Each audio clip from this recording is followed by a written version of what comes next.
তুই এত খারাপ আগে জানতাম না। তোকে ভালো মনে করেছিলাম, কিন্তু তুই যে এত বড় চরিত্রহীন তা আগে জানতাম না। তুই বন্ধু নামে কলঙ্ক।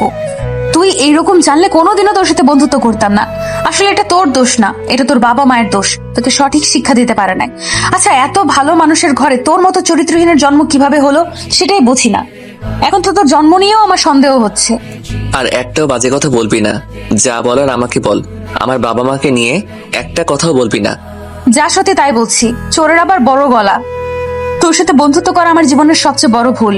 আর কোনোদিনও আমার সামনে আসবি না। যদি কোনোদিনও তোর এই নোংরা চেহারা আমাকে দেখাইস, তাহলে আমি নিজে আত্মহত্যা করব। থাক, আর তোকে আত্মহত্যা করতে হবে না। আর কখনো তোর সামনে আসবো না। এরপর আর চাইলেও আমার মুখ দেখতে পাবি না। আচ্ছা, সত্যি কি আমাকে না দেখে থাকতে পারবি? পারবো না কেন? তুই আমার কে রে?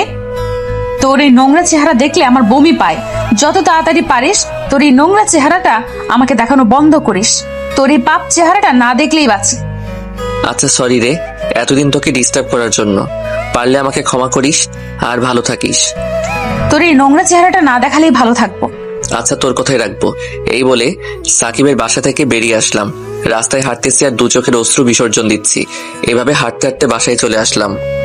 বাসায় এসে দেখি বাবা দরজায় দাঁড়িয়ে আছে। আমাকে দেখে আমার কাছে আসলো আর বলল, কোথায় ছিলে এতক্ষণ? আমি চুপ করে আছি। এতক্ষণ কই ছিলি? রাস্তা ছেলেদের মতো এত রাত বাহিরে কি করিস? আমার মান সম্মানে তো 12টা বাজিয়ে দিছিস।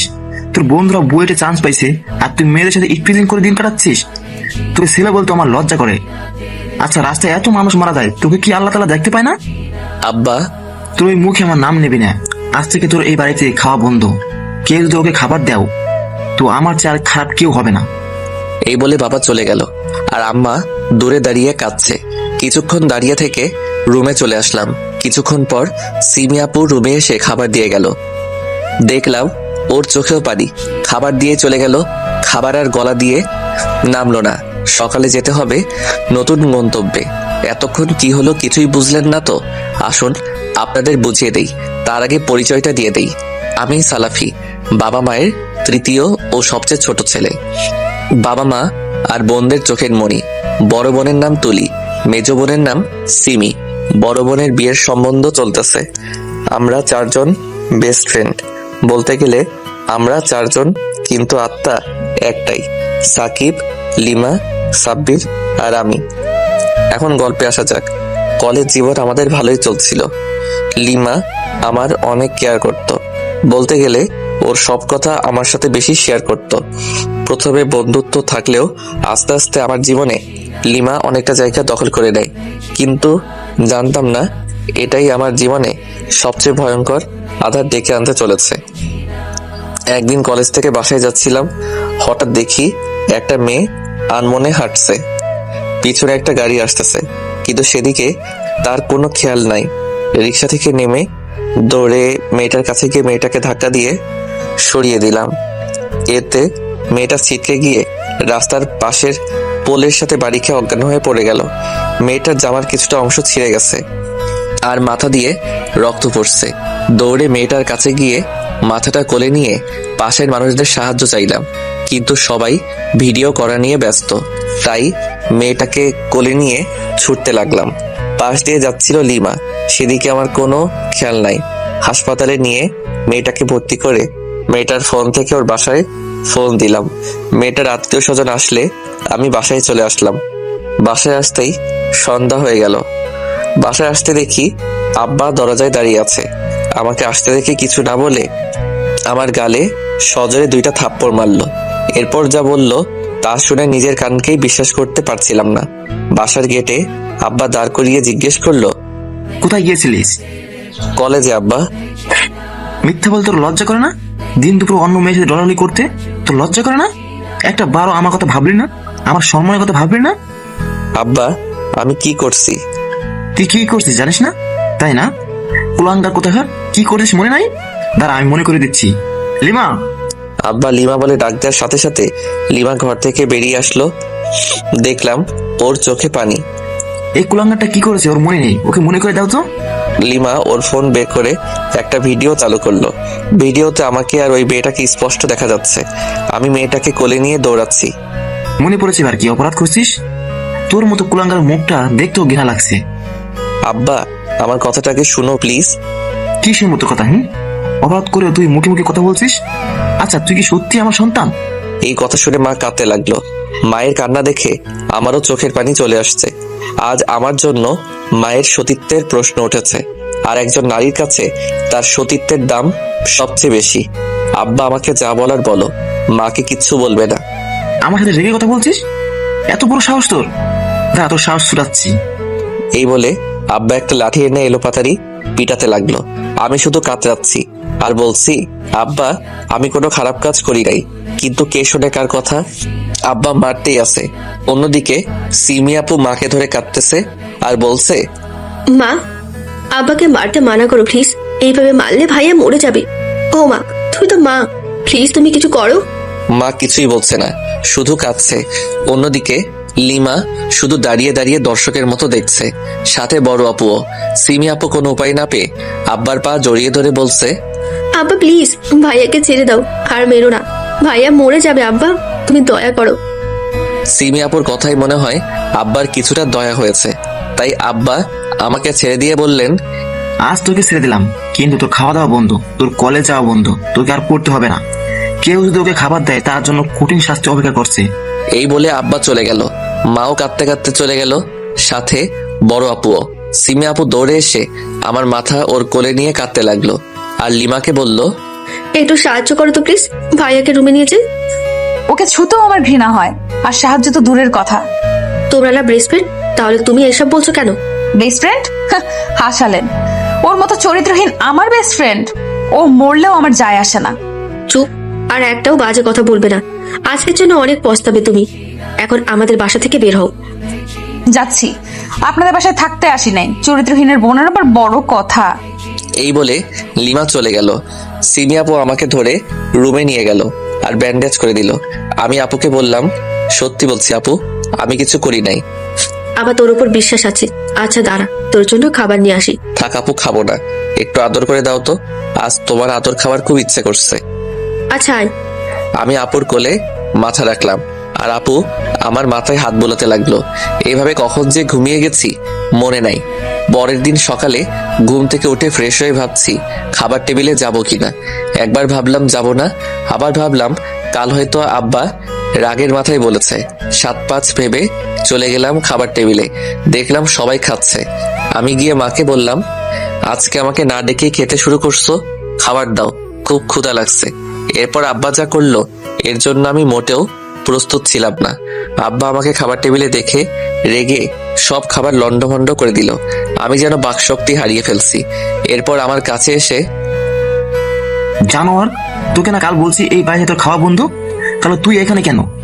কথা কি কানে যায় না? আমি বলছি এই বাড়ি খাবার তোর জন্য নিষিদ্ধ, তাহলে এখানে এসেছিস কেন? আমি মাথা নিচু করে বললাম, ক্ষুধা লাগছিল তাই আসছি। আচ্ছা, তুই কি আমাদের একটু শান্তিতে থাকতে দিবি না? একটু শান্তিতে খেতেও দিবি না? আচ্ছা, এখানে আসার কি দরকার ছিল তোর? একদিন না খেলে কি মরে চাইতিস? এত বেহায়া কেন তুই? কাল এত কিছু হওয়ার পরও তোর গলা দিয়ে খাবার নামবে? তুই এত বেহায়া কোথায় থেকে হইলি বুঝলাম না। আমি আপুর কথা যেন বিশ্বাস করতে পারছিলাম না, যে আপু আমাকে চোখে হারায় না সে এই কথাগুলো বলছে। আমার চোখ দিয়ে শুধু পানি পড়ছে। এসব তুই কি বলছিস আপু? ভাই নিজের বাসায় খাবে না তো কোথায় খাবে? না, ও এই বাসায় খাবে না। যে আমার মান সম্মান দিকে না তাকিয়ে একটা মেয়েকে নিয়ে রাস্তায় রঙ্গ করে বেড়ায়, সে আমার ছেলে না। আব্বা, আমি সত্যি খারাপ কিছু করিনি। আবার মুখে মুখে কথা? আজ তোর এমন হাল করব। এই বলে আব্বা মারতে থাকে।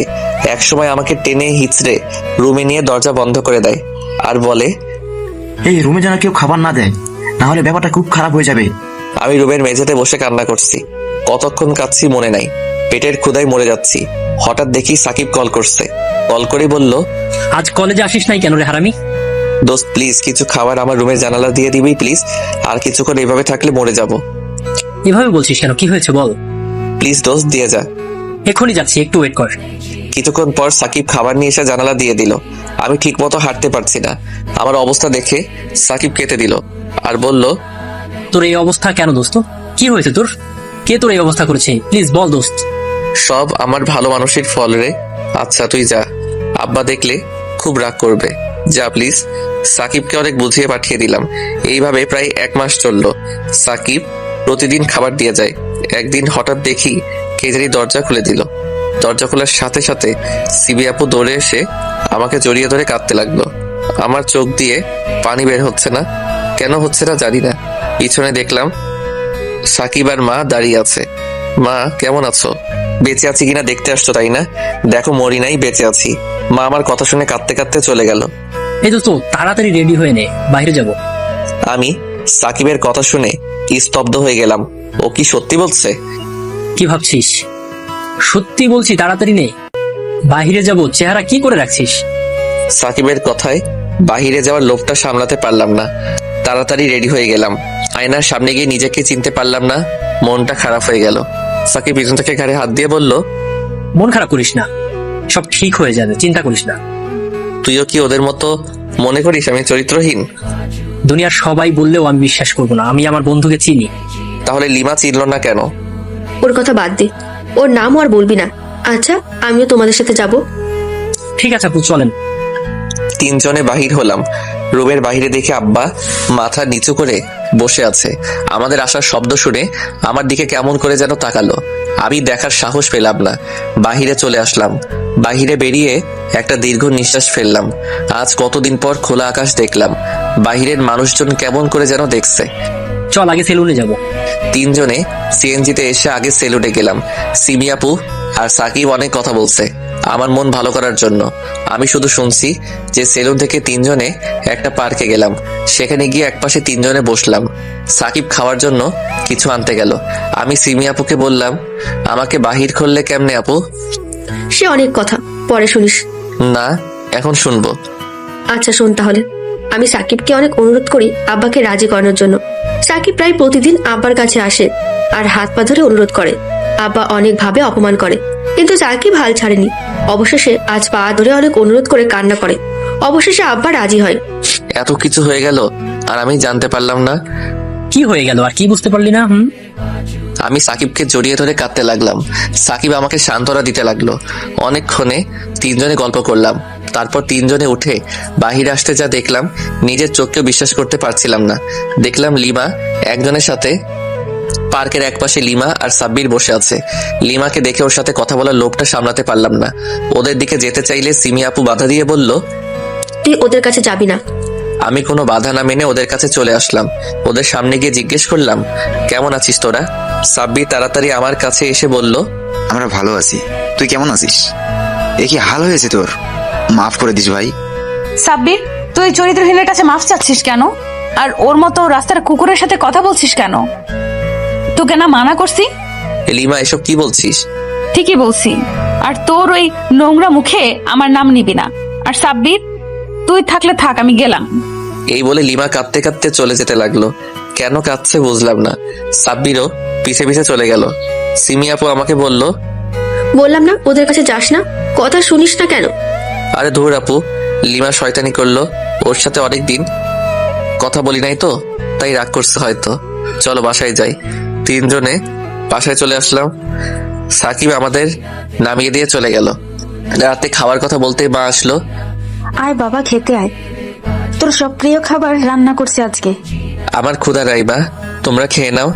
সে কি কথা, না খেলে অসুস্থ হয়ে পড়বি। এতদিন না খেয়ে যখন মরি নাই, তাহলে আর মরবো না ইনশাল্লাহ। তোমরা খেয়ে নাও। আমার কথা শুনে মা কাঁদতে কাঁদতে চলে গেল। রাতে আর কিছু খেলাম না। পরের দিন সকালে ঘুমের মধ্যে কে যেন ডাকতেছে। চোখ খুলে দেখি সাকিব ডাকতেছে। উঠে বললাম, এই শালা, এত সকালে ডাকছিস কেন? এখনো ঘুমাচ্ছিস শালা? ঘড়ির দিকে তাকিয়ে দেখ কয়টা বাজে। আমি ঘড়ির দিকে তাকিয়ে দেখি 9:25 বাজে। তাড়াতাড়ি রেডি হয়ে নে, কলেজে যাব। কলেজের কথা শুনে মনটা খারাপ হয়ে গেল। সাকিব বুঝতে পেরে বলল, চিন্তা করিস না, সব ঠিক হয়ে যাবে। আব্বা মানবে না রে। তুই চিন্তা করিস না, আমি সব ম্যানেজ করে নেব, বললাম তো। এরপর রেডি হয়ে রুমের বাহিরে আসলাম। বাসা থেকে বাহির হওয়ার সময় মা বলল, কই যাচ্ছিস বাবা? আয় খেয়ে যা। কলেজে যাচ্ছি, আর আমার খাওয়ার ইচ্ছে নেই। মাথা নিচু করে বললাম। দেখলাম খাওয়ার টেবিলে আব্বা বসে আছে। সিমি আপু বলল, একদম এই কথা বলবি না। তুই কি অন্যের খাচ্ছিস নাকি? তুই তোর খাচ্ছিস, তাই বেশি কথা না বলে খেতে আয়। কিছু না বলে সাকিব সহ কিছু খেয়ে নিলাম। তারপর বেরিয়ে পড়লাম। কলেজের উদ্দেশ্যে। অনেকদিন পর আজ কলেজে গেলাম, সবাই কেমন চোখে যেন দেখছে। দূরে দেখলাম লিমা আর সাব্বির দাঁড়িয়ে আছে। সাকিবকে জোর করে ওদের কাছে নিয়ে গেলাম। ওদের সামনে গিয়ে বললাম, কিরে কেমন আছিস, কখন আসছিস কলেজে, আর দেখেও কথা বলছিস না কেন? আচ্ছা সাব্বির চল। চলে যাচ্ছিস কেন? কি বলছিস শুনতে পাচ্ছিস না? কোনো রাস্তার কুকুরের সাথে কথা বলার ইচ্ছে আমার নাই। সাব্বির চল। মনটা খারাপ হয়ে গেল। দেখলাম লিমার চেহারা আর আগের মতো নাই, অনেকটা শুকিয়ে গেছে। আমার নীরবতা দেখে সাকিব বলল, চল ক্লাসে যাই। এরপর ক্লাসে গেলাম। ক্লাস শেষ করে বাহিরে এলাম। এসে দেখি লিমা আর সাব্বির কোথায় যেন যাচ্ছে। আমি ওদের সামনে গিয়ে বললাম, কোথায় যাচ্ছিস তোরা? সেই কৈফিয়ত কি আমি তোকে দিব? তুই কে আমার যে তোকে বলতে হবে? দিতে হবে, কারণ আমি তোর বেস্ট ফ্রেন্ড। হাসালি তুই। তোর মতো চরিত্রহীন আমার বেস্ট ফ্রেন্ড। আর কোথায় যাচ্ছি জানতে চাইলি না? আমি সাব্বিরকে ভালোবাসি, ওর সাথে পার্কে যাচ্ছি। আমি লিমার হাত ধরে বললাম, লিমা এরকম করিস না প্লিজ, মরে যাব। কুত্তার বাচ্চা, কথা তোর কানে যায় না? এরপর যদি কোনোদিন আমাকে টাচ করার সাহস করিস তো মেরে ফেলবো। এই বলে ওরা চলে গেল। আর আমি শুধু একটা কথাই ভাবছি, এই কি সেই লিমা? এত মানুষের মাঝে ও আমাকে থাপ্পড় মারতে পারলো। ওইখানে দাঁড়িয়ে ওইসব ভাবছি। সাকিব কোথা থেকে যেন এসে বলল, চল বাসায় যাই। ওকে কিছু বুঝতে না দিয়ে বললাম, চলো। এভাবে দিন চলতে লাগলো। প্রতিদিন বেহায়ের মতো লিমার সামনে যাই একটু কথা বলার জন্য, কিন্তু অপমান ছাড়া কিছু পাই না। একদিন কলেজ থেকে বাসায় ফিরছিলাম, কয়েকজন পুলিশ আমাকে তুলে নিয়ে যায়। তুলে নিয়ে অনেক টর্চার করে। সাকিব জানতে পেরে দ্রুত উকিল নিয়ে আমার জামিন করায়। পরে জানতে পারি লিমা নাকি আমার বিরুদ্ধে ইফটিজিংয়ের মামলা করছে। পুলিশ এমন টর্চার করে যে দাঁড়াতে পারছিলাম না। সাকিব ধরে ওর বাসায় নিয়ে যায় আর সিমি আপুকে ফোন করে সব জানিয়ে দেয়। এভাবে জীবন চলতে পারে না সালাফি, তুই বুঝছিস না কেন? ওকে খুব ভালোবাসি যে। তুই নিজেকে সংযত রাখ দোস্ত। দেখ তোকে ঘুরে দাঁড়াতেই হবে, তোকে দেখিয়ে দিতে হবে তুই পারবি। পারবো দোস্ত, সব পারবো। আজকে থেকে আগের সালাফি মরে গেল। এইভাবে দুজনে অনেক কথা বললাম। 3 দিন পর আজ আমি সুস্থ। সাকিব সহ কলেজে গেলাম। লিমা আমাকে দেখে বলল, এখনো বেঁচে আছিস? তোর তো দেখি কই মাছের প্রাণ। এবার আমি তোমাকে ভালো ভাবতাম, কিন্তু তুমি যে এত নিচু মানসিকতা তা জানতাম না। ওই যে কষ্ট আমাকে দিয়েছে তার 1000 গুণ কষ্ট ওকে দিব। ও তোকে কোনো কষ্ট দেয়নি, আর একদিন এই কাজের জন্য অনেক পস্তাবি তুই। সাকিব চল তো ভালো লাগছে না। এইভাবে নানাভাবে প্রতিদিন লিমা আমাকে অপমান করে, কিন্তু আমি আর কিছু মনে করি না। আর আমি এখন বাসায় থাকি। বলতে বলতে এইচএসসি পরীক্ষা চলে আসলো। পরীক্ষা দিলাম, ইনশাল্লাহ পরীক্ষা ভালো হইল। সে অনুযায়ী ফলাফলও আলহামদুলিল্লাহ ভালোই হলো। সবাই চয়েস দিলাম ঢাকা বিশ্ববিদ্যালয়ে, কিন্তু আমি আর সাকিব লন্ডনের এক মেডিকেলে চয়েস দিলাম। সেখানে আমার সিলেকশন হলো, আর সাকিবের হলো না। ও আমাকে অভিনন্দন জানালো। আমি এই ব্যাপারটা কাউকে জানাতে বাধা করলাম। আমার এতদিন লেখাপড়ার খরচ সাকিব দিয়েছে। অন্যদিকে সাব্বির কেন জানি দুজনকে আসতে বলল। গিয়ে দেখি লিমাও ওর সাথে আছে।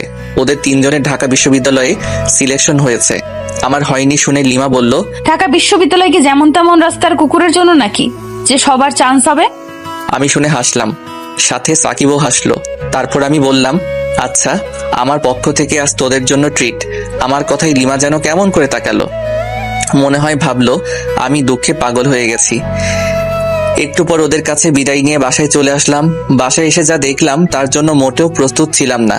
মন খারাপ করে বাসায় আসলাম। এসে দেখি আব্বা দাঁড়িয়ে আছে দরজার সামনে। আমাকে দেখে কাছে আসলেন। এসেই ঠাস ঠাস করে চর মেরে বলতে লাগলেন, সারাদিন কইছিলি? আমি কোনো কথা বলছি না। তখন বড় আপু বলল, নিশ্চয়ই কোনো মেয়েকে ইফটিজিং করতে গেছিল, যার যে স্বভাব। আপু তুই চুপ করবি? চুপ করবো কেন? সত্যি বলে গায়ে লাগে, তাই না? ওর কলেজের অনেক খারাপ ছেলে মেয়েরা বিভিন্ন ভার্সিটিতে চান্স পাইছে, ও পায় না কেন? সারাদিন মেয়ের পেছনে ঘুরে বেড়ায়, আর সে নাকি হবে ডাক্তার। ওকে জন্ম দেওয়াই ভুল হয়েছে। আমি বুঝি না ওর মতো কুলাঙ্গার আমাদের পরিবারে কিভাবে জন্ম নিল। আমার মুখ দিয়ে কোনো কথাই বের হচ্ছে না। আমার চোখ দিয়ে শুধু পানি পড়ছে। তোর মতো কুলাঙ্গারের চেয়ে আমি যদি নিঃসন্তান হতাম তবুও ভালো হতো। তোর মতো চরিত্রহীনকে এত টাকা দিয়ে খাইয়ে পরিয়ে আমি অনেক ভুল করেছি। তার চেয়ে যদি একটা রাস্তার কুকুরকে খাওয়াতাম তবুও ভালো হতো। আমার মান সম্মান নষ্ট করতে হতো না। তোর পিছনে টাকা নষ্ট না করে সেই টাকা যদি ব্যাংকে টাকা রাখতাম তবে আমার মেয়েটার বিয়ে দিতে এত কষ্ট হতো না। তুমি আমার কাছে সেই টাকা এখন চাচ্ছ? আব্বা আমার কাছে তেড়ে এসে বললেন, হ্যাঁ চাইছি। দিতে পারবি? দে টাকা ফেরত দে। কি বলছো আব্বা? ও তোমার ছেলে, আর ওকে ভরণ পোষণ করানো তোমার কর্তব্য। আপু তুই কথা বলিস না। আচ্ছা বেঁচে থাকলে আপনার টাকা ফেরত দিব ইনশাল্লাহ। এই বলে রুমের দিকে যাচ্ছিলাম, তখনই আব্বা বলে উঠলেন, ওইদিকে কই যাচ্ছিস? আমার বাড়িতে তোর কোনো জায়গা নেই, তুই এখনই বাসা থেকে বের হয়ে যাবি। আব্বা, কথা ভুলে যাওয়ার রোগ তোমার কবে হলো? কি বলতে চাচ্ছিস? এসব কথা কি সবার সামনে বলবো? সইতে পারবে? আব্বা আর কোনো কথাই বলল না, চুপসে গেল। কি বলতে চাচ্ছিস আপু? হ্যাঁ, আজ সব কথা বলবো। তোর এই বাড়িতে থাকা খাওয়ার জন্য মোটা অঙ্কে টাকা নিচ্ছে আব্বা। এরপরেও কিভাবে বাসা থেকে বাইর হতে বলো আব্বা? মা কাঁদতে কাঁদতে চলে গেল। আমিও আর দাঁড়িয়ে থাকতে পারলাম না, রুমে চলে এলাম। কিছু ভালো লাগছিল না, না খেয়ে শুয়ে পড়লাম। পরের দিন সাকিব এসে নিয়ে গেল, ওর সাথে কোনো কথাই বলি নাই, কিছু খাইও নাই। সাকিব একটা রেস্টুরেন্টে নিয়ে গেল, তবুও ওর সাথে কোনো কথা বললাম না। খাবার অর্ডার করলো, আমি কিছু খাচ্ছি না, শুধু ওর দিকে তাকিয়ে আছি আর ও এদিক ওদিক তাকাচ্ছে। অনেক সময় ওর দিকে তাকিয়ে আছি, হঠাৎ খাবার ছেড়ে উঠে গিয়ে বিল দিয়ে আমার কাছে এসে হাত ধরে বাইকে করে একটা পার্কে নিয়ে গেল। আমার সামনে দাঁড়িয়ে বলল, কি হয়েছে তোর? এরকম কেন করলি? কি করছি? কিছু করিস নাই? সরি, তোর কষ্টের দিনে আমি কিভাবে চুপ থাকি বল? তাই বলে আমাকে জানাবি না? তোর বাবার কথা তোকে কিভাবে বলি বল? তোর বাবার এই সব কথা তোকে বললে তোর কি মন ভালো থাকতো? তোর খারাপ লাগতো না? আর বড় কথা হচ্ছে, তোর বাবার প্রতি কি তোর সেই আগের সম্মানটা থাকতো বল? আমার মুখ দিয়ে কোনো কথাই বের হচ্ছে না। সত্যি তো, ও সব ঠিক বলছে। আমি তো এইসব কথা মেনে নিতে পারতাম না। হঠাৎ সাকিব আমাকে জড়িয়ে ধরে কাঁদতে লাগলো আর বলতে লাগলো, আমাকে মাফ করে দে দোস্ত, তোকে না বলে এইসব আমার করা একদমই ঠিক হয়নি। তোর কষ্ট আমার একদম সহ্য হয় না রে, তোকে যে আমার ভাই মনে করি, আমাকে মাফ করে দে। তোর এইভাবে চুপ থাকা একদম সহ্য হচ্ছে না, পারলে মার, তবুও এরকম করিস না তুই। আমাকে বাসায় নামিয়ে দে, ভালো লাগছে না। না, আগে কিছু খেতে হবে, কাল থেকে কিছু খাস নাই। আচ্ছা চল। এরপর দুজনেই একটু করে খেলাম। সাকিব বাসায় নামিয়ে দিতে আসছে। সাকিবকে দেখে আব্বা বললেন, সাকিব, নাস্তা করে যাও। আমার খাবারের কথা আপনার ভাবতে হবে না, আমার বন্ধুকে খাওয়ালেই হবে। এই বলে সাকিব চলে গেল। আমিও রুমে গেলাম রাতে খাওয়ার জন্য। মা ডাকতে এসে বলল, বাবু খেতে আয়। খাবো না মা। কেন খাবি না? প্লিজ আয় বাবু। খাবো না মা। আর আমাকে খাওয়ার জন্য কেন ডাকছো বুঝছি না। আমি তো রাস্তার কুকুরের চেয়েও খারাপ। ও এবার বুঝছি। টাকার কথা ভাবছো তো, সেটা সাকিবকে বলে দিয়েছি, ও সময় মতো টাকা দিয়ে দিবে। আর কয়েকটা দিন সহ্য করো, আর মরে গেলেও মুখ দেখাবো না। মা ওনা দিয়ে চোখ মুছতে মুছতে চলে গেল। মা চলে যাওয়ার পর অনেকক্ষণ কাঁদলাম। কিছু সময় পর সিমি আপু আসলো, এসে দেখলো আমি কাঁদছি। আমার কাছে এসে বসে ঘাড়ে হাত রাখলো। আপুকে দেখে ওর কোলে মাথা রেখে বললাম, আচ্ছা আপু, আমাকে কি রাস্তা থেকে কুড়িয়ে আনছিল? আমি মরলেই কি সবাই শান্তি পাবে? একটা চর লাগাবো কুত্তা? আর একটা বাজে কথা বললে আর কোনোদিন তোর সাথে কথা বলবো না। এসব হয়েছে লিমার জন্য, ওকে তো আমি কোনোদিনও মাফ করবো না। থাক না আপু, ওর কথা বাদ দে। আপুর চোখেও পানি। দুই ভাই বোন অনেক সময় ধরে কাঁদলাম। এরপর আপু বলল, দেখ তোর জন্য কি আনছি, বিরিয়ানি, তোর ফেভারিট খাবার। খাবো না আপু। চিন্তা করিস না, এটা বাড়ির না, আমি কিনে আনছি। এরপর জোর করে আপু খাওয়াতে লাগলো। আমিও আপুকে খাইয়ে দিলাম। দরজার কাছে দেখি আব্বা আমাদের দেখছে আর চোখের পানি ফেলছে। আসলে কি তোর কোথাও চান্স হয়নি? আমি কোনো কথা বলছি না। আচ্ছা, এখন হয়নি, ইনশাআল্লাহ একদিন হবে, তুই ট্রাই কর। এই বলে আপু চলে গেল। এভাবে ভালোই দিন চলছে। কিছুদিন পর লিমা সবাইকে ডাকলো। ইচ্ছে না থাকা সত্ত্বেও সাকিবের সাথে যেতে হলো। সেখানে গিয়ে দেখি লিমা আগের চেয়ে অনেক শুকিয়ে গেছে। ওর দিকে আর তেমন তাকালাম না। লিমা সবার উদ্দেশ্যে যা বলল তা নিজেরই বিশ্বাস করতে খুব কষ্ট হলো। আব্বা এতটা কাজ করলো, অথচ আমি কিছুই জানি না। খুব কান্না পাচ্ছিল। শোন, সবাই এখানে একজন বাদে সবার দাওয়াত। কিসের দাওয়াত? বড় আপুর বিয়ে। নিজে আমাকে ফোন করে সবাইকে বলতে বলেছে। কোন বড় অপু আর কার বড় অপু? লিমা আমার কথা শুনে হাসতে লাগলো। কেন হাসতেছে কিছুই বুঝছি না। আমি মাথা নিচু করে ফেললাম। সাকিব জিজ্ঞেস করলো, হাসতেছিস কেন? আর কোন বড় আপুর বিয়ে? তুলি আপুর বিয়ে, সামনে শুক্রবার। লিমার কথা শুনে যেন আকাশ থেকে পড়লাম। আমার নিজের বোনের বিয়ে, অথচ আমি জানি না। আমাকে একবার জানানোর প্রয়োজন মনে করেনি কেউ। দু চোখ দিয়ে পানি পড়তে লাগলো। খুব ভালো হয়েছে তাই না? কোনো শুভ অনুষ্ঠানে চরিত্রহীনের থাকার কোনো অধিকার নেই। তুই চুপ করবি? ও যাই হোক, ও তো নিজের ভাই, তাই না? নিজের ভাই তো কি হয়েছে? চরিত্রহীন কি কুকুরের পেটে জন্মায়? আমি তো বলি আঙ্কেল সঠিক সিদ্ধান্ত নিয়েছেন। আর সাকিব, তোকে না বললাম কোনো চরিত্রহীনকে নিয়ে আসবি না? কোনো রাস্তার কুকুরের মুখ দেখার কোনো ইচ্ছা নাই আমার। এরপর থেকে একা আসবি। আর বৃহস্পতিবার আপু যাইতে বলছে, একজন বাদে। সাকিব কিছু বলতে চাইলো, কিন্তু আমি ওকে আটকিয়ে বললাম, আমাকে একটু বাসায় এগিয়ে দিয়ে আসবি, খুব খারাপ লাগছে। কি হয়েছে তোর? আচ্ছা, কেমন লাগছে আমাকে বল। লিমা যেন কেমন করে তাকালো। সাব্বির আমাকে ধরতে আসলে সাকিব বাধা দিয়ে বলল, আমার বন্ধুকে আমি একাই সামলাতে পারবো, কাউকে লাগবে না। এরপর সাকিব আমাকে ধরে বাইকে উঠিয়ে চলে যেতে লাগলো। তারপর সাব্বির লিমাকে বলল, তোর কি মনে হচ্ছে না একটু বেশি করে ফেলছিস? আচ্ছা, তুই তো এরকম ছিলিস না। আজ তোর জন্য বন্ধুরা আমাকে ভুল বুঝলো। তুই যা করিস এর জন্য একদিন খুব পস্তাতে হবে, দেখিস। এই বলে সাব্বির চোখের কয়েক ফোঁটা পানি ফেলে চলে গেল। লিমা যেন বাকশক্তিহীন হয়ে গেছে, ও কিছুই বলছে না। বাইক থেকে নেমে সাকিব আমাকে ধরে ডুবে নিয়ে গেল। সিমি আপু আমাকে দেখে দৌড়ে কাছে এসে আমাকে ধরে কাঁদতে কাঁদতে বলল, কি হয়েছে তোর ভাইয়া? তেমন কিছু না, আমাকে নিয়ে কাউকে ভাবতে হবে না, আমার জন্য আমার বন্ধুই যথেষ্ট। সিমি আপু অশ্রুসিক্ত নয়নে আমার দিকে চেয়ে রইল। সাকিব আমাকে রুমে নিয়ে আসার পর ওকে বললাম, পাসপোর্ট আর ভিসার কি খবর? সব রেডি। কালকে নিয়ে আসবি, আর সাব্বিরকেও নিয়ে আসিস, একটা বিষয়ে কথা বলার আছে। আচ্ছা। সাকিব চলে গেল। কিছুক্ষণ পর আব্বা আমার রুমে এসে আমার পাশে বসলো। আব্বাকে দেখে আমি একটু উঠে বসলাম। আব্বা আমাকে দেখে বলল, কেমন আছিস? মরি নাই, বেঁচে আছি। এত খবর নিতে হবে না, যা বলতে আসছেন বলতে পারেন। শুনলাম আপনার মেয়ের নাকি বিয়ে। যা শুনছি সব সত্য। আগামী শুক্রবার, তাই অনুরোধ করছি তোর এই মুখ বিয়ে বাড়িতে কাউকে না দেখালে খুশি হব। আমি চাই না কোনো চরিত্রহীনের জন্য আমার মেয়ের বিয়ে ভেঙে যাক। তুই চাইলে তোর পা ধরছি, তবু ওই দিন বাইরে আসিস না দয়া করে। আমি হাসতে হাসতে বললাম, আপনাকে চিন্তা করতে হবে না, আর আমার পা ধরতে হবে না। আমি কথা দিচ্ছি কাউকে মুখ দেখাবো না, আপনি নিশ্চিন্তে থাকতে পারেন। আব্বা চলে গেল। কিছু সময় পর একটা অপরিচিত নাম্বার থেকে কল আসলো। রিসিভ করে, আসসালামু আলাইকুম। ওয়ালাইকুম আসসালাম। আপনার ফ্লাইট আগামীকাল বৃহস্পতিবার 8:15। ওকে। কল কেটে দিয়ে দেখি বড় আপু দাঁড়িয়ে আছে। আমাকে জিজ্ঞেস করলো, কিসের ফ্লাইট? কিছু না, কি বলতে আসছেন সেটা বলেন। এভাবে বলছিস কেন? একটু ভালো করে কথা বল না প্লিজ। জানিস আগামী শুক্রবার আমার বিয়ে। জানতাম না, আমার বন্ধুদের কাছে শুনলাম আর কেউ একজন নাকি বলেছে চরিত্রহীন ছাড়া যেন সবাই থাকে। আর আপনার বাবা একটু আগেই বলে গেল যেন এই নোংরা মুখ কাউকে না দেখাই। এই কথাটাই আপনিও বলতে এসেছেন তো? বলতে হবে না, আমি আমার মুখ কাউকে দেখাবো না ইনশাল্লাহ। আপনি নিশ্চিন্তে থাকতে পারেন, আর আপনার জন্য অনেক শুভকামনা রইল। এখন আপনি আসতে পারেন। আপু চলে গেল। কিছুক্ষণ পর সিমি আপু আর মা আসলো। ওদের দেখেই মাথাটা গরম হয়ে গেল। আমাকে কি একটু শান্তিতে থাকতে দিবে না? আমি কি এমন পাপ করছি যে সবাই আমাকে এত অপমান আর অবহেলা করছিস? আমি কি মানুষ না? আমার কি দুঃখ কষ্ট নাই? এর চেয়ে একেবারে মেরে ফেল আমাকে। আমার কথা শুনে সিমি আপু দৌড়ে আমার কাছে এসে জড়িয়ে ধরে কাঁদতে লাগলো। আমি কি করব বুঝতে পারছি না। আমি কাঁদতে কাঁদতে বললাম, আমার কাছে কেন আসছিস? আমি তো তোদের কেউ না। এইভাবে বলিস না, জানি তুই রেগে আছিস। সত্যি বলছি, আমি জানতাম না। আমাকে মাফ করে দে। আচ্ছা ঠিক আছে, যা, মাফ করলাম, এখন তোরা যা। কোথায় যাব? এই দেখ, তোদের জন্য খাবার নিয়ে আসছি, খেয়ে নে ঝটপট। ইচ্ছে না থাকা সত্ত্বেও মা খাওয়াই দিল। খাওয়া দাওয়া শেষে ওরা চলে গেল। আমিও ঘুমিয়ে পড়লাম। পরের দিনটি বুধবার। সকালে সাকিব আর সাব্বির আসলো।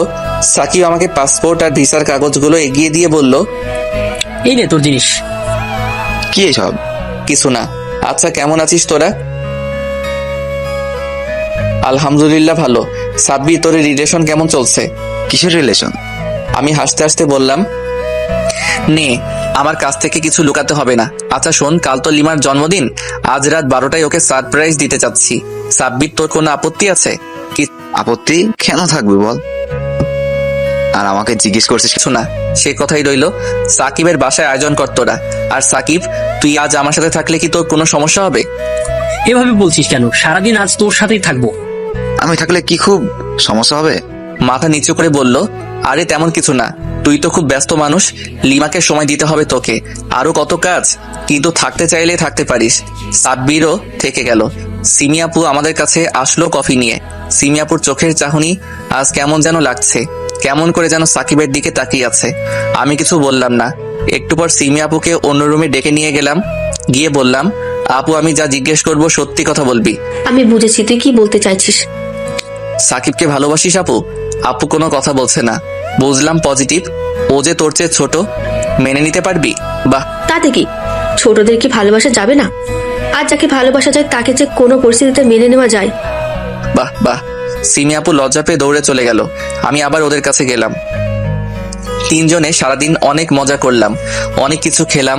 এরপর একটা নদীর পাড়ে গেলাম। ওদের জিজ্ঞেস করলাম, আচ্ছা আমি যদি কোনোদিন না থাকি তাহলে কি মিস করবি আমাকে? এইভাবে বলছিস কেন? এদের ছেড়ে কই যাবি? আরে সিরিয়াস হচ্ছিস কেন? তোর তো লিমা আছে। আমি যদি কোনোদিন না থাকি তাহলে আমার জন্য দোয়া করিস আর লিমাকে সামনে রাখিস। সাব্বির কিছু বলতে চাইলো, কিন্তু তার আগেই ওর ফোন বাজতে লাগলো। ফোন রিসিভ করে কথা বলছিল। সাব্বিরকে বললাম ওর ফোনটা আমাকে একটু দিতে। এরপর লিমাকে বললাম, কেমন আছিস? কেমন আছিস? তোকে কেন বলতে যাব? তুই কে আমার? যে জন্য ফোন নিছিস সেটা বল। তোর নোংরা মুখের কথা শোনার কোনো ইচ্ছা আমার নাই। শোন না, আজকে একটু সাকিবের বাসায় আসবি? প্লিজ, না করিস না। মনে কর জীবনের শেষবারের মতো তোর কাছে চাইছি, প্লিজ প্লিজ। লিমা আমার কথা শুনে না করতে পারলো না। আচ্ছা আসবো, কিন্তু একটা কথা দিতে হবে। কি কথা? আজকের পর থেকে আর তুই বলে ডাকবি না। তোর মুখে তুই ডাক শুনতে আমার ঘৃণা লাগে। আচ্ছা তাই হবে। এরপর সাব্বিরকে ফোন দিয়ে দিলাম। এরপর তিনজনে মিলে ঘর সাজানোর জন্য কিছু ফুল আর বেলুন কিনলাম। ওই সব সাব্বিরের কাছে দিয়ে ওকে সাকিবের বাসায় পাঠিয়ে দিলাম। এরপর কিছুক্ষণ পর আমরা কেক আনতে যাচ্ছিলাম। কে যেন পিছনে ভাইয়া ভাইয়া বলে ডাকছে। পিছনে টাকা দিয়ে একটা মেয়ে জিজ্ঞেস করলো, কেমন আছেন ভাইয়া?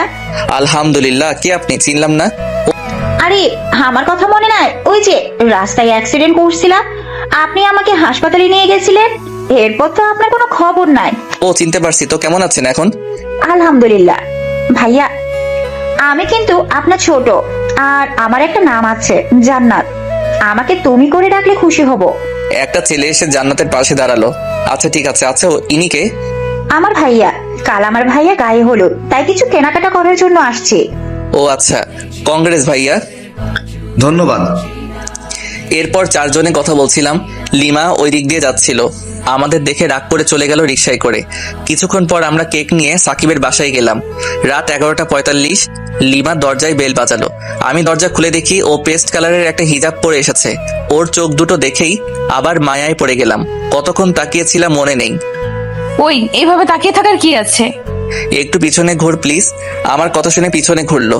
এরপর ওর চোখ লাল ফিতা দিয়ে বাঁধতে গেলে পিছনে ঘুরে ঠাস ঠাস করে চর মারতে লাগলো। এরপর যা হয়েছে আপনাদের তো জানা, সূচনা পর্বে দেওয়া আছে।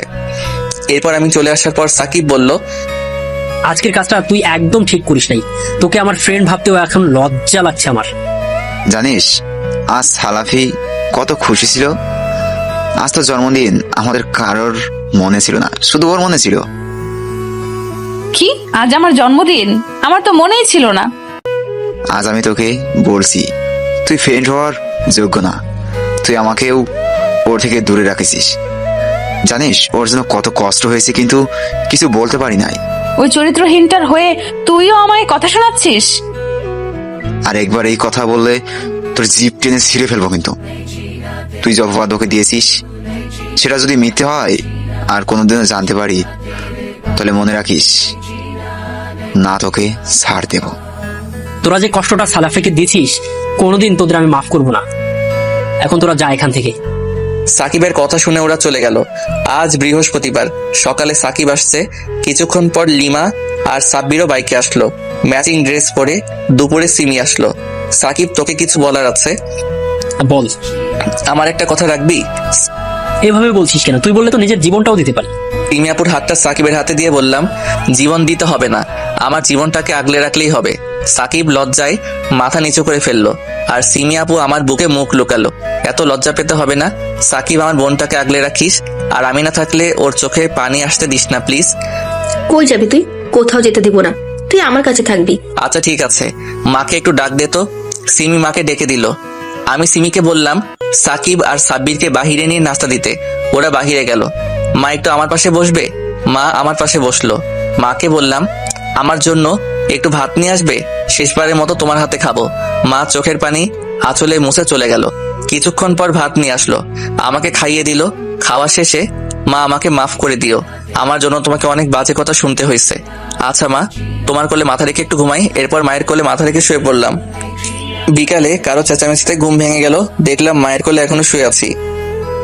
একজনকে নিয়ে পড়ে থাকলে হবে? আজ আমার যে গায়ে হলুদ সেদিকে কারো নজর আছে? আচ্ছা, তুমি কি সত্যি আমার মা? মা কিছুই বলছে না, শুধু কাঁদছে। আমার জন্য মাকে কত কথা শুনতে হচ্ছে। মা চলে গেল। আপু বলল, রুমেই থাকিস, অনেক মেহমান আসে, আমি কোনো অশান্তি চাই না। বলেই বড় আপুও চলে গেল। সবকিছু রেডি করে নিলাম। সাকিবকে ডেকে ওর কাছ থেকে কিছু টাকা নিলাম, আর আমার কাছে কিছু ছিল। আমি একটা ব্যাগে প্রয়োজনীয় কাগজপত্র নিয়ে 7টার দিক রুম থেকে বেরিয়ে আসলাম। পড়ে গেলাম আরেক বিপদে। আপুকে হলুদ দিতে নাকি বরপক্ষ এসেছে। মাথা নিচু করে চলে আসছিলাম, কার সাথে যেন ধাক্কা খেলাম। মাথা উঠিয়ে দেখি জান্নাত দাঁড়িয়ে আছে। জান্নাত আমাকে জিজ্ঞেস করলো, ভাইয়া আপনি এখানে? আপনার কোথাও লাগেনি তো? আপনি এখানে কেন? নিশ্চয়ই তুলি আপুর। আপনি? লিমা জান্নাতকে আর একটা কথাও বলতে না দিয়ে ঠাস করে একটা চড় মেরে বলতে লাগলো, ওই মেয়ে, তুই এখানে কেন? লজ্জা কর না? লজ্জাহীনের মতো একটা ছেলেকে ফলো করতে করতে বাসায় চলে আসছিস, আর এই বাড়িটিকে পতিতালয় নাকি যে যে যখন পারছে এই বাসায় আসছে? লিমা তুই যা বলবি আমাকে বল, ওকে নিয়ে আর একটাও বাজে কথা বলবে না। ও আমাদের বাড়ির মেহমান। বড় আপু বিয়ের স্টেজ থেকে নেমে এসে ঠাস ঠাস করে চড় মারতে মারতে বলতে লাগলো, জানোয়ার কুত্তা, তোকে বলি নাই তোর এই পাপি মুখ আছে কাউকে দেখাবি না? তবুও কেন বাহির আসলি? আর কাকে বাসায় নিয়ে আসছিস? তোর সাহস ঠিক করে অন্য রাস্তার মেয়েকে বাসায় নিয়ে আসার? তুই এখন বাসা থেকে বের হবি। আপা, ওকে বাসা থেকে বের করে দিবা নাকি আমি কিছু করব? এরপর আব্বা আমাকে ঘাড় ধরে বাসা থেকে বের করে দিতে লাগলো। ঘটনাস্থলে সাকিব, সাব্বির আর সিমিয়াপু নাই, তাই অনায়াসে আব্বা আমাকে বাসা থেকে বাহির করে দিল। আমি রাস্তা দিয়ে হাঁটছি আর ভাবছি জীবনটা কতই না কষ্টের। অন্যদিকে রনি ভাই, তুলিয়াপুর হবু বর, বাসায় প্রবেশ করতে করতে শুনতে পেল বড় আপু বলছে, এই রাস্তার মেয়ে তুমি যাবে নাকি তোমাকেও ঘাট ধাক্কা দিয়ে বের করে দিতে হবে? কে রাস্তার মেয়ে আর কাকে গাঁট ধাক্কা দিয়ে বাইর করে দিনি? রনি ভাইয়াকে দেখে বড় আপু আরো কড়া গলায় বলল, এই মেয়েটাকে বলেছি। ওই মেয়ে, তোমার কি লজ্জা শরম কিছু নেই? জান্নাত দৌড়ে গিয়ে রনি ভাইয়াকে জড়িয়ে ধরে কাঁদতে লাগলো। রনি ভাইয়া চিৎকার করে বলতে লাগলো, কে রাস্তার মেয়ে? ও আমার নিজের বোন, আর তোমরা ওকে রাস্তার মেয়ে বলছো? How dare you! সবাই চুপ। রনি ভাইয়ের চিৎকার শুনে সাকিব, সাব্বির, সিমিয়াপু সবাই চলে এসেছে। তাহলে ওইসব কি ছিল? সালাফি, ওকে কোলে নিয়ে দৌড়াচ্ছিলি কেন? এরপর জান্নাত সব কথা খুলে বলে। জান্নাতের কথা শুনে সবাই যেন আকাশ থেকে পড়লো। লিমা ধপ করে বসে পড়লো। ওদিন সালাফি না থাকলে হয়তো আজ জান্নাত বেঁচে থাকতো না। আর আপনারা ওকে প্রতিদিন মৃত্যুর যন্ত্রণা দিয়েছেন। আপনাদের দেখে করুণা হচ্ছে। সাব্বির লিমার কাছে গিয়ে ওকে তুলে ঠাস ঠাস করে চড় মেরে আবার মাটিতে ফেলে দিয়ে বলতে লাগলো, তোর জন্য, শুধুমাত্র তোর জন্য আমার বন্ধুটার বিপদে পাশে থাকতে পারি নাই। ও আমাকে ভুল বুঝছে, আর জীবনেও তুই আমার সামনেও আসবি না। আঙ্কেল মাফ করবেন, এই বিয়ে আমি করতে পারবো না। যে মেয়ে নিজের ভাইয়ের সাথে এরকম করতে পারে, সে যে আমার সাথে করবে না তার কি গ্যারান্টি? প্লিজ বাবা, এরকম করিও না, আমি তোমার পায়ে পড়ি। না, আমি এই বিয়ে করতে হঠাৎ সাকিবের ফোন বেজে উঠলো। ফোন রিসিভ করে বলতে লাগলো, সালাফি কই তুই? আমার কথা বাদ দে, সময় খুব কম, রনি ভাইয়াকে ফোন দে। আচ্ছা আচ্ছা। রনি ভাইয়া, আপনার পায়ে পড়ি, এই বিয়ে ভাঙবেন না। মেয়ের বাবার অনেক ক্ষতি হয়ে যাবে, ওনার সম্মান শেষ হয়ে যাবে। আপনার পায়ে পড়ি, মেয়েটার জীবন নষ্ট করবেন না।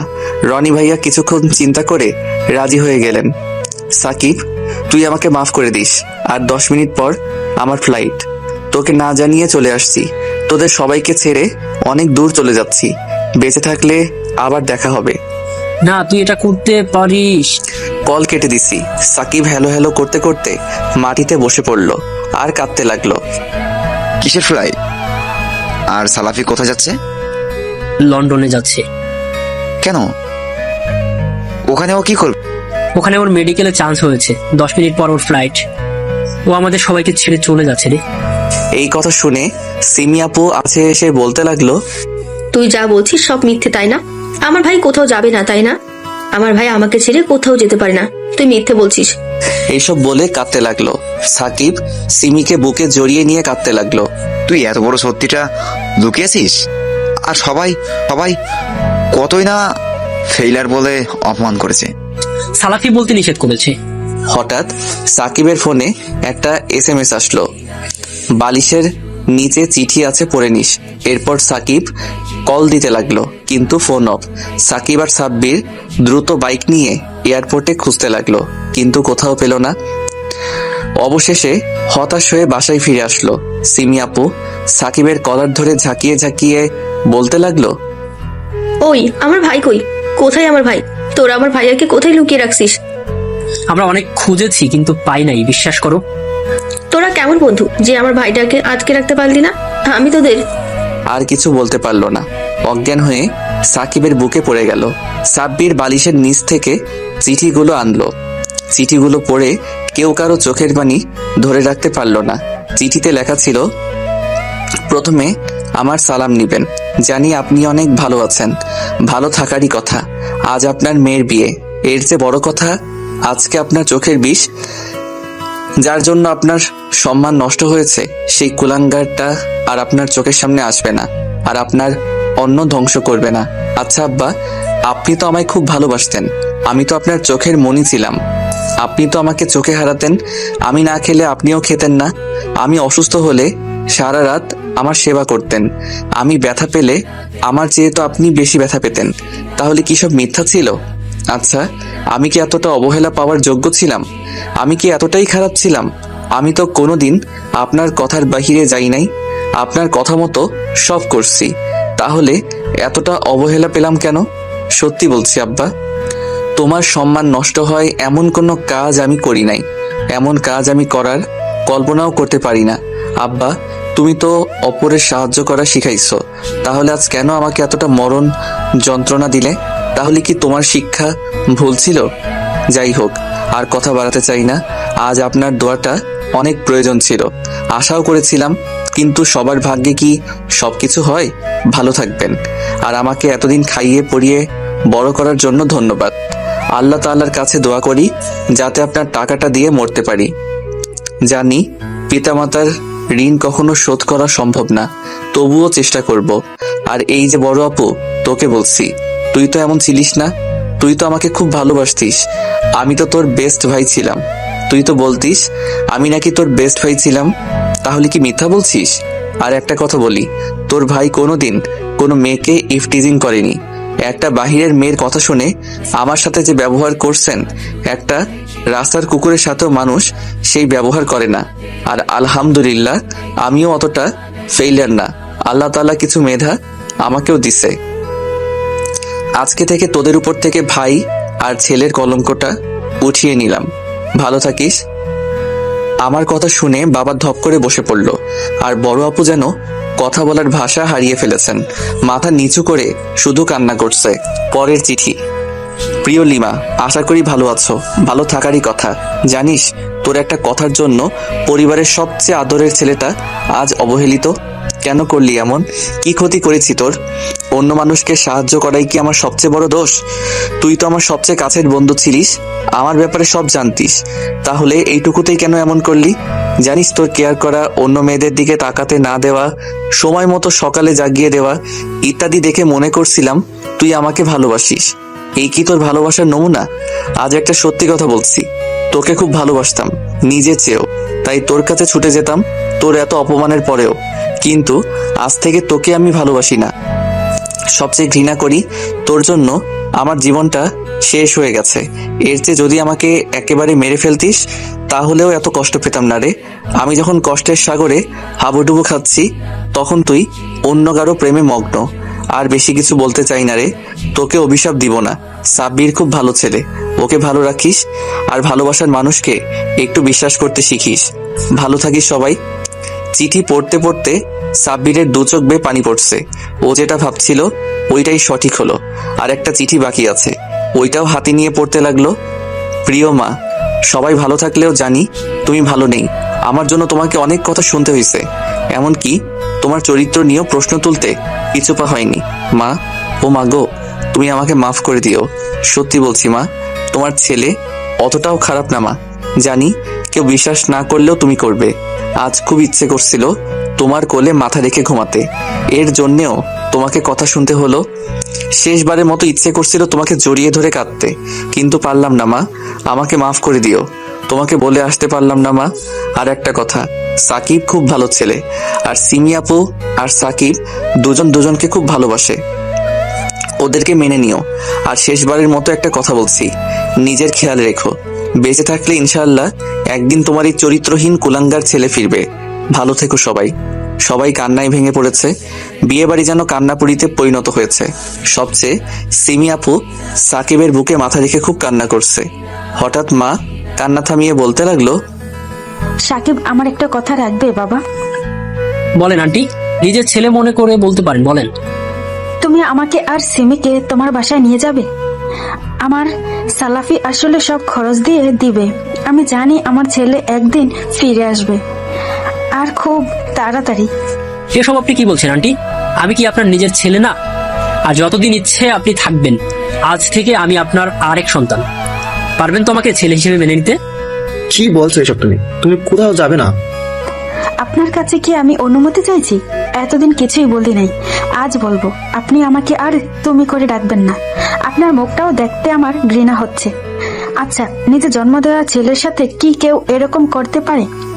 ও আর একটা কথা, আপনি তো বলে দিয়েছেন যে আমার ছেলে আপনার জন্ম দেওয়া কিনা তা নিয়ে আপনার সন্দেহ হয়। ছি, এমন একটা মানুষের সাথে এতদিন সংসার করছি যে কিনা আমার চরিত্রে কলঙ্কের দাগ দিতেও দুবার ভাবে না। আজ থেকে আপনি আমার কাছে মৃত। যতদিন আমার ছেলে ফিরবে না ততদিন আপনি আমার কাছে মৃত হয়ে থাকবেন। মা, এরকম করো না। তুমি তো জানো আপা তোমাকে কত ভালোবাসে। আর কাল আমার বিয়ে, তুমি কি তোমার মেয়েকে শেষ বিদায় দিবে না? হাসালি, তুই কত ভালোবাসে সেটা তো দেখতেই পারলাম। আর তুই কি বললি আমি তোর মা?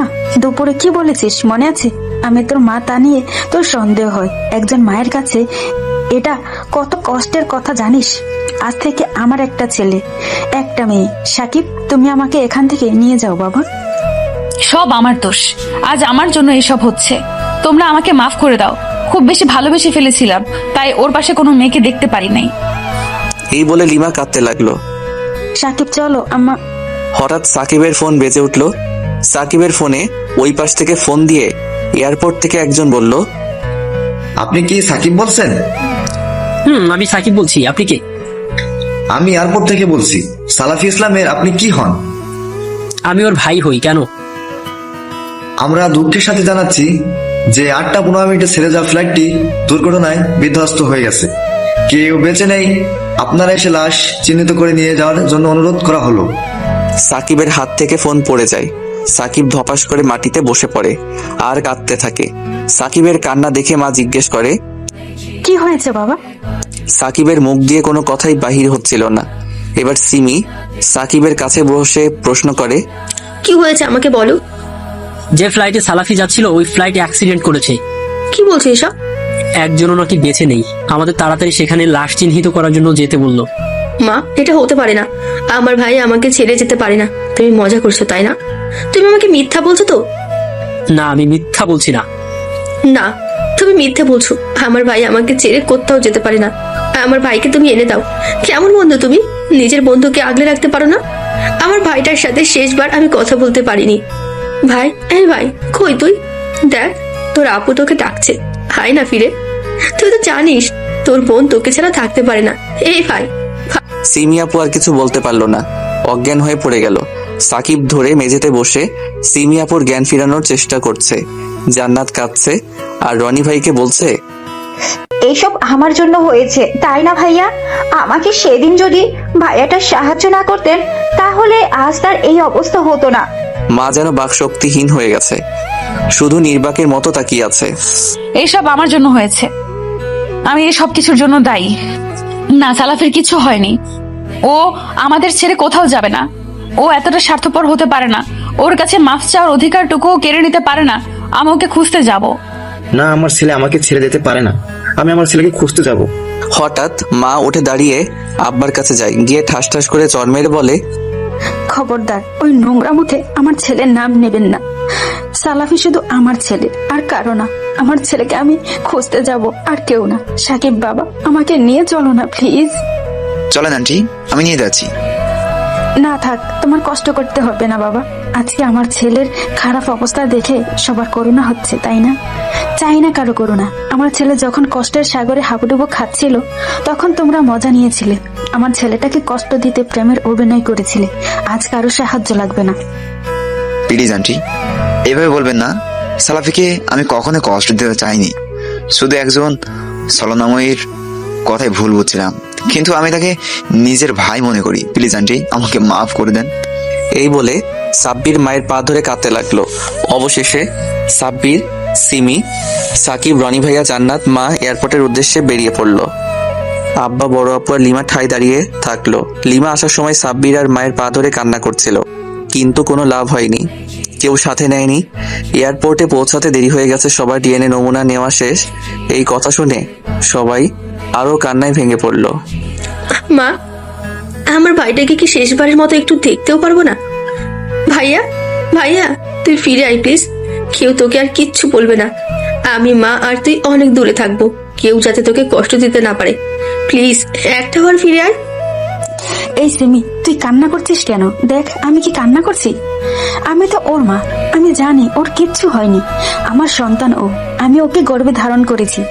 আমি ওর সব কিছু বুঝতে পারি। ও আমাদের ছেড়ে কোথাও যেতে পারে না। সিমি আপু মাকে জড়িয়ে ধরে কাঁদতে লাগলো, আর সাকিব, সাব্বির শুধু ছুটাছুটি করছে।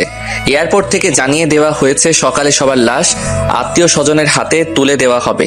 সবার কান্নাতে রাতটা পার হয়ে যায়। ভোর থেকে সবার লাশ আত্মীয় স্বজনের হাতে তুলে দিতে শুরু করে। লাশ দিতে দিতে দুপুর গড়িয়ে বিকেল হয়ে যায়। বিকেলে একজন পুলিশ সাকিবের নাম ধরে ডাকলে সাব্বির, সাকিব আর রনি ভাইয়া এগিয়ে যায়। এরপর তাদেরকে নিয়ে ভিতরে যাওয়া হয়। এরপর একটা লাশ দেখিয়ে বলে, দেখুন, সবার ডিএনএ নমুনা অনুযায়ী সব লাশ আত্মীয় স্বজনের হাতে হস্তান্তর করা হয়েছে। এখন বাকি শুধু এই লাশটা। আর কোনো আত্মীয় স্বজন নেই, শুধু আপনারা ছাড়া। তাই বলছি, এই লাশটা আপনাদের। লাশটা নিয়ে যাওয়ার ব্যবস্থা করুন। লাশটা পুরাই পুড়ে গেছে, সাদা কাপড়ে ঢাকানো, উচ্চতা আমার মতোই সেম। লাশের উপরে হাত দিয়ে সাব্বির আর সাকিব কান্নায় ভেঙে পড়লো। রনি ভাইয়া ওদেরকে সান্ত্বনা দিতে লাগলো, কিন্তু ওরা কেঁদেই চলেছে। অনেক বোঝানোর পর লাশকে নিয়ে সাব্বির, সাকিব, রনি ভাইয়া বেরিয়ে আসলো। লাশ দেখে সিমি আর জান্নাত দৌড়ে এসে লাশের উপরে পড়ে কাঁদতে লাগলো। ভাই, এই ভাই, কথা বল। কথা বলবি না আমার সাথে? তুই না বলতিস তুই আমাকে ছেড়ে কোথাও যাবি না? এই ভাই, কথা বল না। তুই কি আমার উপর রাগ করে আছিস? আমি কি ভুল করছি? এই ভাই, কথা বল না। তুই আমাকে বকা দে, তবুও ছেড়ে যাস না। তোকে ছাড়া আমি কেমনে থাকবো বল? এই ভাই, প্লিজ কথা বল।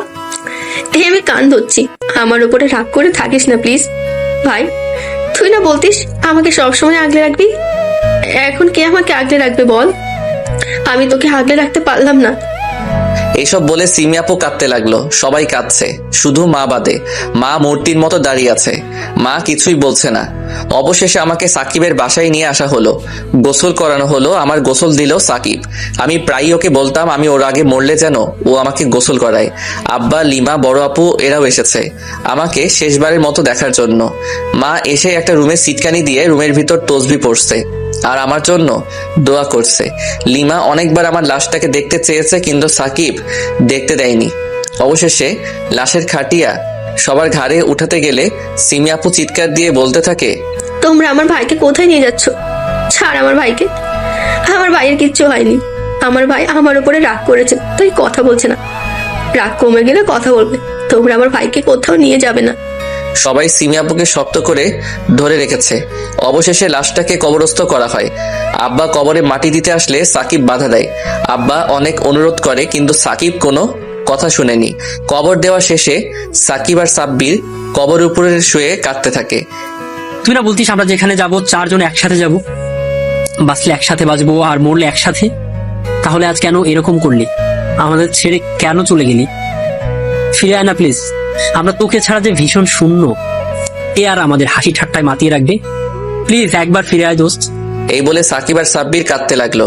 অনেকে অনেক সান্ত্বনা দিতে লাগলো, কিন্তু ওরা কবরের পাশ থেকে উঠছে না। এরপর ওদেরকে ধরে জোর করে বাসায় নিয়ে আসা হয়।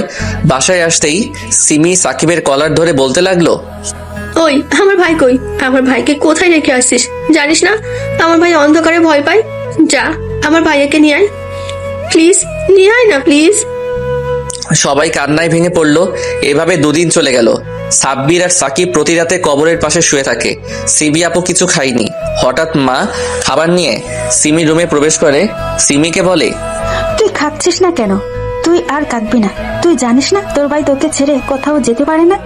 তুই কি তোর ভাইকে বিশ্বাস করিস না? তোর ভাইয়ের কিছু হয়নি। আমার বাবু আমার কোলে ফিরে আসবে। আয় দেখি, আমি তোদের খাইয়ে দিই।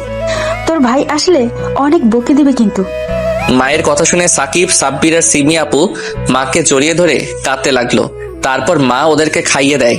অন্যদিকে লিমার অবস্থা খুব খারাপ। সবসময় আমার জন্য কান্না করে, খাওয়া দাওয়া করে না, রুম থেকেও আর বাহির হয় না। সাকিব রনি ভাইয়াকে অনেক রিকোয়েস্ট করে বড় আপুকে বিয়ে করার জন্য। আমার শেষ ইচ্ছার কথা শুনে রনি ভাইয়া রাজি হয়ে যায়।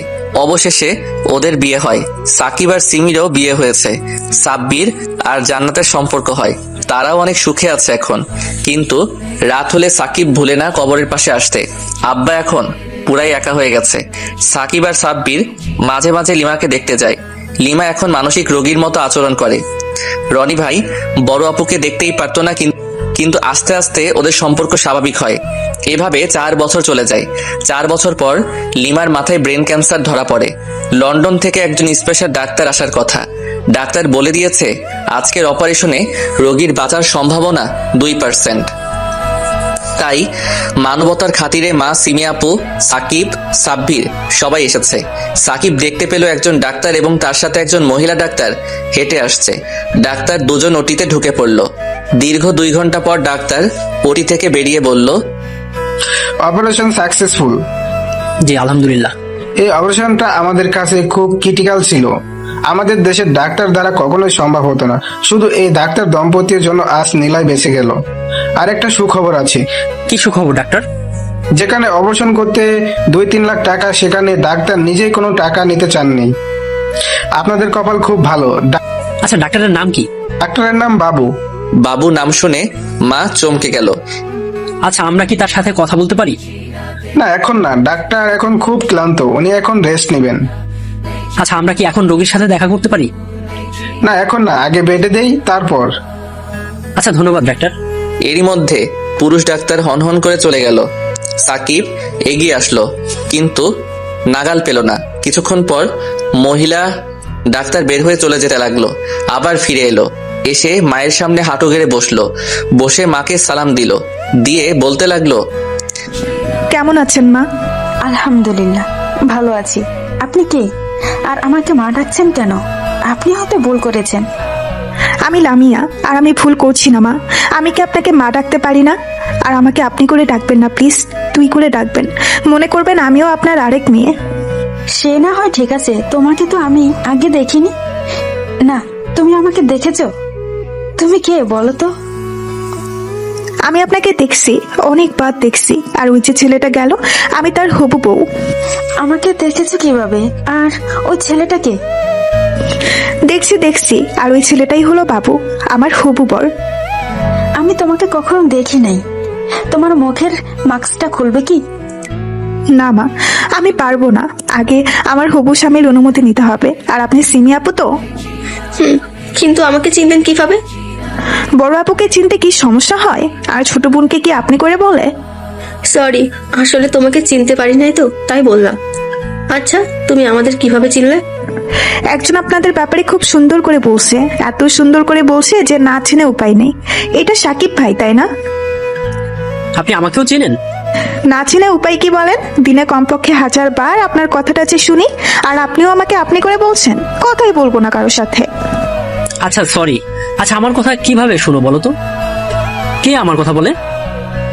বলে একজন। আচ্ছা আপনি সাব্বির ভাইয়া, তাই তো? সে কি আমার কথাও বলে তোমাকে? বলে তো। সে মানুষটা কে? সময় হলে বুঝতে পারবেন। আর মা, আমি কাল কিন্তু আপনাদের বাসায় যাব, মনে কিছু করবেন না তো? মনে কিছু কেন করব? দেখো দেখি মেয়ে কি বলে। এটা তো আমার সৌভাগ্য যে লন্ডনের সেরা ডাক্তার আমার বাসায় আসবে। আপনাদের বাসার ঠিকানাটা দেন তো মা। সাকিব তার বাড়ি ঠিকানা দিয়ে দিল। সিমি আপু মাকে বলল, মেয়েটা খুব মিষ্টি, তাই না মা? আজ আমার ভাইটা বেঁচে থাকলে তারও এরকম একটা বউ আসতো, তাই না? এসব কথা আর বলবি না। আমার ছেলে বেঁচে আছে আর আমার আশেপাশেই আছে। আমি মা, আমি আমার সন্তানের অস্তিত্ব বুঝতে পারি। আমার ছেলে খুব তাড়াতাড়ি আমার কাছে ফিরবে। তাই যেন হয় মা। আচ্ছা চলো আমরা সবাই যাই, সালাফি আজ একাই আছে। আচ্ছা আচ্ছা চলো আমরা সবাই যাই, সালাফি আজ একাই আছে। আমার ভাইটাকে হয়তো ভয় লাগছে, তাড়াতাড়ি চলো। সাকিবের কথা শুনে সিমির চোখ দিয়ে দুফোঁটা চোখের পানি গড়িয়ে পড়ল। এদিকে আড়াল থেকে একজন সবকিছু দেখছে আর চোখের পানি ফেলছে। আজ কতদিন পর সে তার আপনজনদের দেখছে। তার বুকের ভেতর যেন উলট পালট হয়ে যাচ্ছে। সে আর কেউ না, আমাদের গল্পের নায়ক সালাফি। লামিয়া একটু দূরে যেতেই আমি ওর হাত ধরে একটা রুমে নিয়ে গেলাম। গিয়ে দরজা আটকে দিলাম। লামিয়াকে অগ্নি দৃষ্টিতে জিজ্ঞেস করলাম, এত পাকনামি করার কি ছিল? যদি ধরা পড়ে যেতে? আমি কি তোমাকে বলেছি কারোর সাথে কথা বলতে? আমার অনুমতি ছাড়া কথা বলতে গেলে কেন? লামিয়া মাথা নিচু করে বলল, সরি, আমাকে মাফ করে দাও। তুমি তো জানো এই পৃথিবীতে তুমি আর আপু ছাড়া আমার জীবনে কেউ নেই। মায়ের আদর, ভাই বোনের ভালোবাসা পাই নাই, তাই তোমার মা আর বোনকে দেখে লোভ সামলাতে পারি নাই। তুমি আমাকে মাফ করে দাও, আমি আর তোমার কথার বাইরে যাবো না।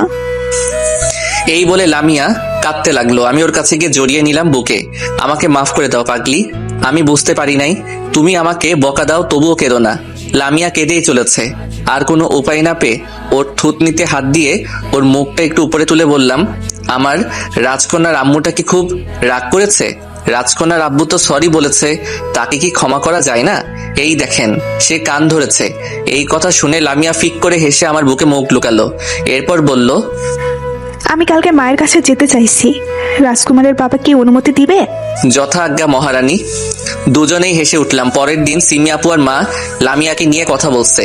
সেই সময় লামিয়া হাজির, বাসায় কেউ নেই, তাই হিজাব খুললো। লামিয়াকে দেখে সিমি আপু আর মা তো অবাক, এত সুন্দর কেউ হয়? মা আর সিমি আপু অপলক দৃষ্টিতে তাকিয়ে আছে। তাদের নীরবতা ভেঙে লামিয়া বলে, মা, আমি আজকে গাজরের হালুয়া আর পায়েস খাবো, খাওয়াবেন তো? লামিয়ার কথা শুনে মা চমকে উঠল, কারণ এগুলো আমার প্রিয় খাবার। মা পায়েস আর গাজরের হালুয়া রাঁধলো।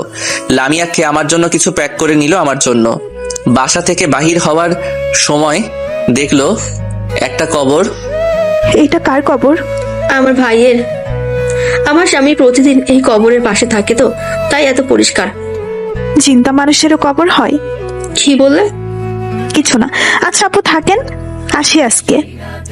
অন্যদিকে সাকিব আজ লিমাকে দেখতে গেছে। আমি লিমাকে চেক করে কেবিন থেকে তাড়াহুড়ো করে বের হচ্ছিলাম। সাকিবও ঢুকছিল। দুজনে ধাক্কা খেলাম। ধাক্কা খেয়ে আমার মুখ থেকে মাস্ক খুলে পড়ে গেল। সরি সরি সরি, একদম দেখতে পাইনি। আপনার কোথাও লাগেনি তো? It's okay, I am fine, don't be tensed. ঠিক আছে, আমি ভালো আছি, টেনশন করবেন না।